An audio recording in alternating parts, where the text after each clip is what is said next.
Komunis, PKI benci dengan agama, tapi dia nggak ikut ngatur-ngatur agama. Kalau ini ikut-ikutan ngerusak nih ketuhanan yang berkebu.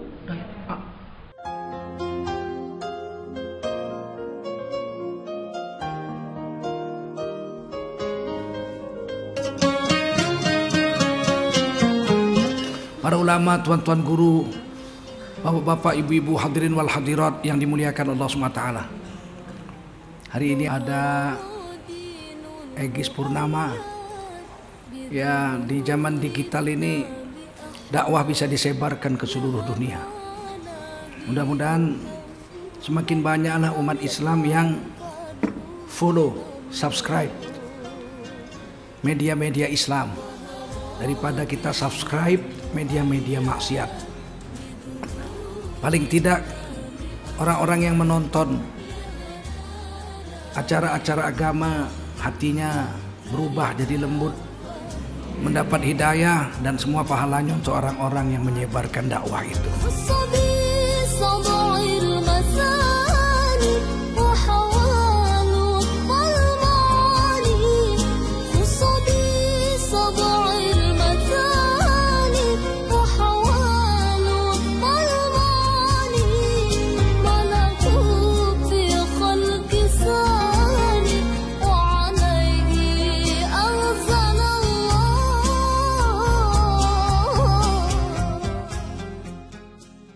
Hanzalah radhiyallahu anhu. Beliau ini orang yang luar biasa sekali, Hanzalah ini. Kalau ngaji sama Nabi sampai nangis-nangis, terasa kayak surga tuh dekat banget. Perasaan beliau itu udah males lah dengan dunia ini, akhirat aja. Tapi kalau dia pulang jumpa anak istrinya, dia ketawa-ketawa, senang-senang. Tapi kalau dekat Rasul rasanya ya udah nangis, makan aja udah males, apa enggak, pokoknya maunya cepat mati masuk surga aja gitu. Perasaan dekat Rasul. Tapi kalau dekat anak dia mau ketawa-ketawa, dekat istri dia mau senang-senang. Akhirnya dia datang jumpa Rasul, dia ngadu, "Ya Rasulullah, Hanzalah telah jadi orang munafik." Kaget Rasulullah. "Nggak mungkin," kata Nabi, "kamu itu mukmin sejati," kata Nabi. "Tapi saya ini ya Rasul, kalau dekat Rasulullah kok rasanya dekat banget dengan Allah, dekat dengan surga saya itu. Hati saya tenang, hati saya selalu haru, saya mudah menangis. Tapi kalau udah pulang jumpa anak istri saya gembira-gembira, ketawa-ketawa." Beda perasaan saya di samping Rasulullah dengan perasaan saya di samping istri atau anak saya. Perasaan saya beda. Saya maunya sama. Bagaimana perasaan saya khusyuknya di dekat Rasulullah kepada Allah, saya mau waktu dekat anak dan istri kayak gitu juga. Kata Rasulullah, "Kalau perasaan kamu dengan saya seperti ini, kemudian kamu dengan anak istrimu sama dengan perasaan kamu dengan saya, kamu nggak jalan di atas bumi lagi," kata Nabi. "Kamu udah jalan di sayap-sayap malaikat, malaikat memayunginya dengan sayap-sayapmu, kemana saja kamu pergi. Mesti beda perasaan kamu di dekat saya dengan dekat istrimu, anakmu, itu mesti beda. Kalau sama, wah kamu udah bukan manusia biasa," kira-kira gitulah. Berarti Hanzalah bukan munafik, bukan munafik kamu, kata Nabi. Senangnya lah dia. Nah, kita harus begitu. Kita kalau ngaji ini perasaan kita enak, dekat dengan Allah, rasanya ya Allah tenang, sakinah, dapat rahmah, ya kan? Tapi kalau udah pulang ada aja ruwet. Ya presiden aja ruwetnya 3 kali, ruwet. Apalagi kita rakyat jelata ya. Kok beda ya? Oh memang beda. Kalau sama perasaan bapak-bapak, ibu-ibu, saudara waktu di majelis taklim dengan di rumah dengan istri anak, oh udah jalan di atas sayap malaikat kita. Kita sudah wali Allah. Adakah yang seperti itu? Ada, tapi bukan kita. Ada wali-wali Allah itu tetap ada sampai sekarang. Mereka itu maunya agama aja. Jangankan wali Allah, orang yang sudah mencapai derajat nafsul mutmainnah itu nggak mau kalau nggak agama. Selain agama hatinya udah nggak doyan, nggak suka. Dia maunya agama aja, zikir, baca Quran, sholawat, sedekah, ziarah, umroh, haji, sholat sunat, puasa sunat. Maunya itu aja. Agama dia udah nggak mau. Itu siapa? Di dalam Quran orang yang nafsunya sudah nafsul mutmainnah, Nafsu yang sudah terkendali, dia udah memang nggak doyan selain agama, dia nggak doyan. Nah, itu disebut di Quran. Ya ayyatuhan nafsul mutmainnah irji'i ila rabbiki radiyatan mardiyah fadkhuli fi ibadi wadkhuli jannati. Wahai nafsu yang sudah terikat dengan agama, memang nggak mau lain agama, nggak mau dia. Makan, agama mengizinkan nggak? Gitu dia. Minum, ini Rasul Allah dan Rasulnya senang apa nggak? Saya kalau minum ini. Pakaian, saya kalau pakai baju ini Allah senang apa nggak? Sama Rasulullah senang apa nggak sama saya? Gitu dia. Nah, jadi nafsu yang sudah tenang memang maunya cuma agama, selain agama dia nggak mau. Datanglah kepada Tuhanmu dengan ridho, kau akan diridhoi. Fadkhuli fi ibadi, bergabunglah kamu masuk dalam hamba-hambaku. Wadkhuli jannati, silakan masuk surga bareng-bareng dengan hamba-hambaku. Kan nikmat betul ayat ini. Surah Al-Fajr. Surat Al-Fajr, beberapa ayat terakhir. Nah, bolehlah introspeksi diri. Hanzalah ini begitu dia. Begitu perasaannya dekat Nabi dengan dekat istri beda, dia udah bilang, saya munafik mungkin ini. Nanya sama Nabi, kata Nabi enggak. Dan beliau ini wafatnya luar biasa, baru nikah, pengantin baru. Perang Uhud meletus. Kata Nabi, kamu gak usah perang, kamu dispensasi, kamu baru nikah. Jadi Rasulullah ini memang manusia Nabi, bukan anak Tuhan, bukan titisan Tuhan, tapi manusia sempurna. Ngerti Nabi pengantin baru itu perlu cuti. Ngerti. Jadi kalau kita jadi pemimpin harus tahu juga anak buah yang mana-mana gitu, ngerti Nabi. Gak boleh ikut perang, kamu urus diri istrimu dulu. Senang-senang dulu, kamu pengantin baru. Ada 2 orang yang gak boleh perang. Satu lagi Amr bin Jamuh. Dia kakinya kecil sebelah. Cacat, kakinya kecil sebelah, jadi pincang kalau jalan. Kamu gak usah perang, kamu cacat, kata Nabi. Jadi 2 gak perang. Tinggal di Madinah, 6 km dari kota Madinah. Itulah perang Uhud meletus di gunung Uhud. Hanzalah selesai bercampur sama istrinya, mendengar pasukan Islam kalah. Kan kalah kita. 70 wafat, termasuk paman tercinta Nabi Sayyidina Hamzah radhiyallahu anhu. Paman Nabi itu anak Abdul Muthalib dan sesusuan sama Nabi, seumur sesusuan. Betapa cintanya Nabi sama beliau. Pahlawan lagi, pembela Nabi. Waktu perang Badar duel dia sama Rabi'ah, mati dipancung Rabi'ah, duel 1 lawan 1. Saibah anaknya Rabi'ah duel juga sama Sayyidina Ali, mati juga. Jadi begitu cintanya Nabi kepada Sayyidina Hamzah. Ini kenapa umurnya sebaya? Karena kawinnya bareng. Kawinnya bareng. Bapak Nabi Abdullah, Sayyid Abdullah melamar ibu Nabi Aminah binti Wahab ke Madinah dari Bani Najjar. Jadi suku Bani Najjar. Yang bawa bapaknya Abdul Muthalib. Menurut riwayat, kalau Haikal mengatakan 80 tahun umurnya. Badannya tinggi besar. Sayyidina Hamzah itu tinggi besar, Abdul Muthalib tinggi besar, Sayyidina Abbas tinggi besar, besar. Jadi dibawalah anak ini, Sayyid Abdullah bapak Nabi ini oleh kakek Nabi, ya Abdul Muthalib. Sampai di Madinah dilamar itu Aminah. Terus ada pandongannya kata orang Medan kan, kalau pengantin itu kan ada kawannya yang awal itu. Sini apa namanya itu? Pendamping ya. Kalau kami orang Medan bilang pendamping, orang Melayu, kalau orang Batak bilang pandongan. Jadi ada kawan akrabnya atau saudaranya yang sebaya yang mengawani dia gitu. Pengantin perempuan itu dilihat sama Abdul Muthalib. Kamu siapa kamu? Saya sepupunya Aminah. Siapa namamu? Hana. Udah kawin? Belum. Mau kawin sama saya? Dilihat sama ganteng Abdul Muthalib, kan ganteng, bukan merongos dia. Badan tinggi besar lagi, nggak kurus dia. Dilihat, memang umur 80. Sayyid Abdullah kan anak paling kecil. 11 anak Abdul Muthalib. Tengok, mau kata Hana, mau dikawini juga. Jadi Abdullah menikahi Aminah, Abdul Muthalib menikahi sepupunya. Pulang sama-sama bawa istri, sama-sama hamil. Sama-sama lahir, beda hari aja. Oleh karena itulah Sayyidina Hamzah disusukan oleh budaknya Abu Lahab. Abangnya toh, Abu Lahab kan abangnya Sayyidina Hamzah, lain ibu. Budaknya namanya Suwaibah radhiyallahu anha, belakang masuk Islam. Nah, setelah selesai menyusukan Sayyidina Hamzah ini, Nabi lahir.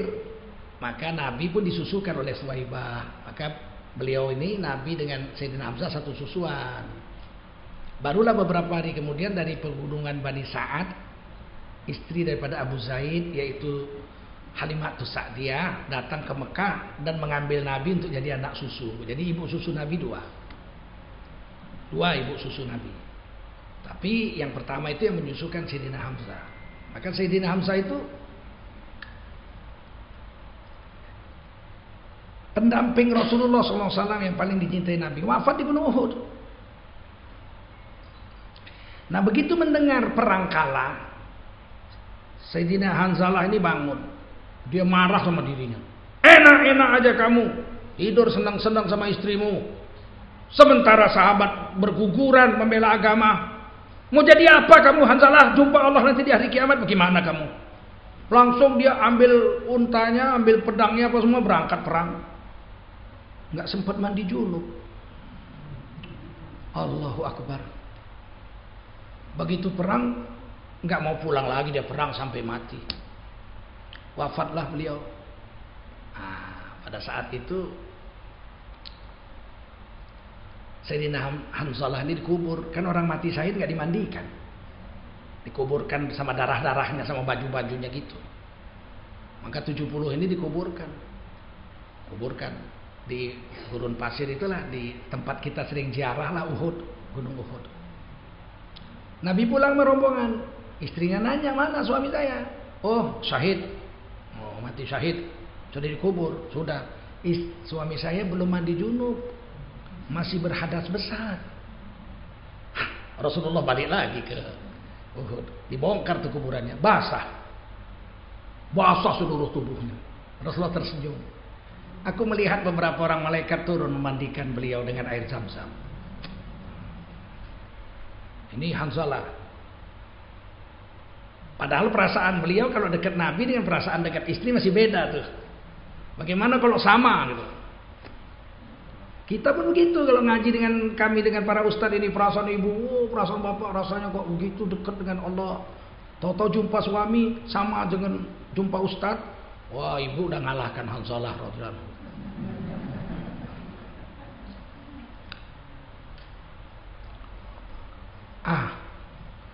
Tidak terasa sudah 1442 tahun Hijriah.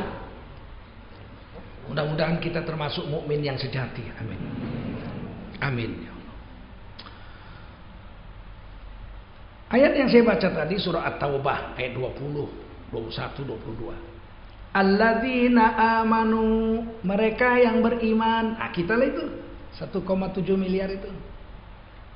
Mudah-mudahan kita tidak munafik. Munafik ini kan lahiriahnya Islam, batinnya nolak. Sebagian hukum Islam tuh dia nggak suka.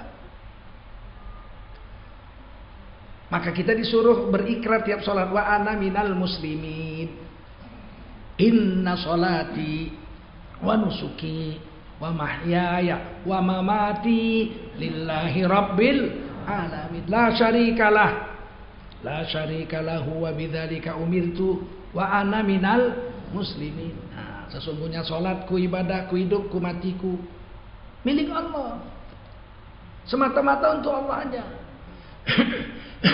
La syarika lahu, tidak ada syarikat untuk Allah, tidak ada syarikat bagi Allah. Wa bidzalika umirtu, begitulah aku diperintah, wa ana minal muslimin, aku nyerah dengan hukum Allah. Suka atau gak suka nyerah. Gak suka dengan cadar, nyerah aja, jangan ngelawan. Ibu boleh pakai kerudung, gak pakai cadar, tapi jangan benci dengan cadar. Bapak-bapak gak suka pakai jubah, gak mau pakai jubah, gak usah, gak apa-apa, gak wajib kok. Tapi jangan benci sama jubah, itu pakaian Rasul. Nah begitu, apalagi hukum Islam. Benci sama hukum Islam, bahaya besar. Tidak boleh syariat Islam. Kalau gak syariat Islam dipakai ya kafir lah dia. Betul. Ini bukan negara Islam. Ya tapi negara ini menjamin tiap-tiap warga negaranya untuk menjalankan agamanya 100%. Tiap negara menjamin tiap-tiap warga negara untuk memeluk agama garis miring kepercayaan dan menjalankan agama garis miring kepercayaannya masing-masing. Negara menjamin orang Hindu menjalankan ajaran Hindu 100%. Negara juga menjamin orang Kristen menjalankan ajaran Kristen 100% di negeri ini, meskipun negeri ini bukan negeri agama. Dan negara juga menjamin orang Islam untuk menjalankan agamanya 100% menurut syariat menurut ajaran Rasul, menurut syar'i. Sekarang mau ditukar ketuhanan yang berkebudayaan. Nggak diterima sama Allah. Kalau beragama pakai budaya nggak diterima. Yang diterima itu beragama pakai syari, ajaran Allah Rasul. Nggak boleh. Meskipun undang-undangnya masih ditentang. RUU haluan ideologi Pancasila, HIP. Malah pemerintah nambah satu lagi, RUU BPIP. Walaupun MUI seluruh Indonesia dan seluruh ormas Islam menolaknya. Kenapa ditolak? Karena ini agama dirusak sama dia. Komunis, PKI benci dengan agama, tapi dia nggak ikut ngatur-ngatur agama. Dia benci sama agama, komunis pasti benci dong. Racun katanya, candu kehidupan itu agama. Tapi dia nggak campur-campur ngerusain, cuma dia menolak. Kalau ini ikut-ikutan ngerusak nih. Ketuhanan yang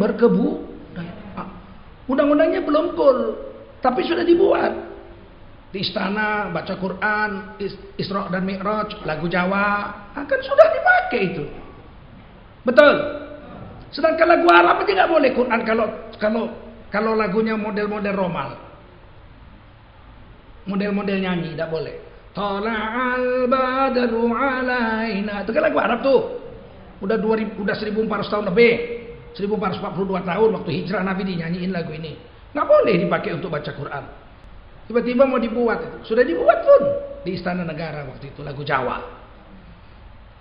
Kita protes. Kalau udah jadi undang-undang, dibuatnya kita protes, kita yang ditangkap karena melanggar undang-undang. Kan bahaya itu, maka kita menolak. Sepakat seluruh MUI, seluruh ormas Islam menolak. Nggak terbayangkan saya sholat Jumat imamnya pakai baju petro, sarung, pakai sanggul gitu, nggak pakai baju, lagunya lagu Jawa. Protes, ditangkap. Siapa yang ditangkap? Yang protes karena melanggar undang-undang haluan ideologi Pancasila ketuhanan yang berkebudayaan. Bahaya besar. Bahaya. Menteri Agama kan waktu itu mau bikin musabaqah tilawatil Quran lagu daerah, MTQ dengan lagu-lagu Nusantara. Nggak bisa saya bayangkan kalau musabaqah tilawatil Quran dengan lagu langgam Nusantara yang pertama tingkat nasional. Pembaca Quran nomor undian 1 dari Sumatera Barat membawakan lagu Barana Ampe. Mana itu? Sedangkan kebudayaan aja kalau nggak matching kata orang Inggris, kebudayaan aja kalau nggak pas ditolak masyarakat. Betul. Apalagi Islam yang berkebudayaan itu pasti ditolak. Sebab Islam ini budaya itu buatan manusia, betul. Sedangkan Islam itu wahyu Allah dan sunnah Rasul. Bagaimana nih berketuhanan yang berkebudayaan? Nggak nyambung, bos. Budaya sama budaya aja kalau nggak cocok ditolak orang. Lagu Minang itu baru enak kalau pakai cengkok Minang. Betul. Hujan, jikalau hujan, ati dan ibu takkan masuk kisah nan lamu masuk sapayuang kita badu. Enak kan? Nah, coba lagu Minang Tengkok Batak. Hujan, kalau nggak dilempar batu kau.